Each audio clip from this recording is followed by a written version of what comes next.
Hi, I'm from the Customer Success Engineering team. In this series of short videos, we're taking a look at the baseline configuration for Deception Standard. This is part 1, the value of deception. Before we talk about deception and its capabilities, let's talk about the security challenges faced by many organizations today. It's important to understand that attacks today are becoming more and more sophisticated and harder to detect and stop. The vast majority of attacks fail to generate any security alerts, as they are designed to mimic user behavior and defeat standard network and security monitoring tools. Additionally, over 2/3 of attacks are advanced, human-operated attacks that are not malware-based. These problems are compounded by the fact that SOC teams must look at thousands of alerts from dozens of products, nearly half of which end up false positives. This leads to alert fatigue and to security analysts wasting time chasing ghosts, both of which contribute to many attackers loitering undetected inside corporate networks for days before an attack is detected.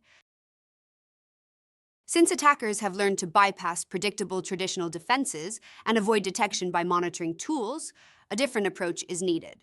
By configuring and deploying decoys that serve as honeypots, deception allows you to detect attackers as soon as they enter your network and access a decoy. This drastically speeds up detecting and addressing threats for your security operations teams by generating high-fidelity alerts, cutting through alert fatigue, and ensuring that attackers can be detected and monitored, even when they manage to disguise their activity inside the network from traditional security and network monitoring tools.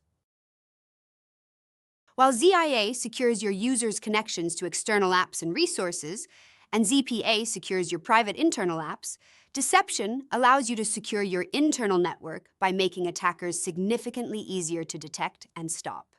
Deception is also fully integrated as part of the Zero Trust Exchange. This allows deception to leverage existing Zscaler components to place decoys and to make these more convincing. Deception can integrate with ZPA to create decoys that look like private applications inside your environment, can isolate user accounts from private apps when they access decoys, and can leverage the Zscaler client connector to deploy client-side lures, such as dummy credentials, that boost the apparent legitimacy of decoys. Here's a quick overview of the key components of deception. The first of these components is the admin portal. This is the central management and analysis hub for deploying decoys and reviewing decoy access data and alerts. The second component are the decoy connectors. These deploy and manage decoy applications in virtual local area networks and securely relay their data back to the admin portal. Finally, landmines are endpoint agents that deploy decoy credentials, files, and other lures as traps for attackers. When integrated with ZPA, deception can also be leveraged to create decoy segments and applications directly inside ZPA. This enables redirecting attackers to fake applications hosted inside the deception cloud when an endpoint device is compromised to further secure your private applications.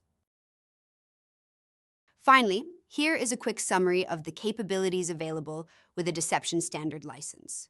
This includes the ability to deploy up to 20 decoys chosen from a library of pre-configured decoy types designed to look like file shares, CRM applications, mail servers, engineering repositories, and other types. The ability to configure and deploy session lures, browser cookies, and beacon files with no limits. The ability to configure alerts and email notifications for triggered alerts, and to connect to external data enrichment sources to provide more context to deception events. And standard administrator roles, single sign-on, and audit logs. That's it for this video. Thank you for watching!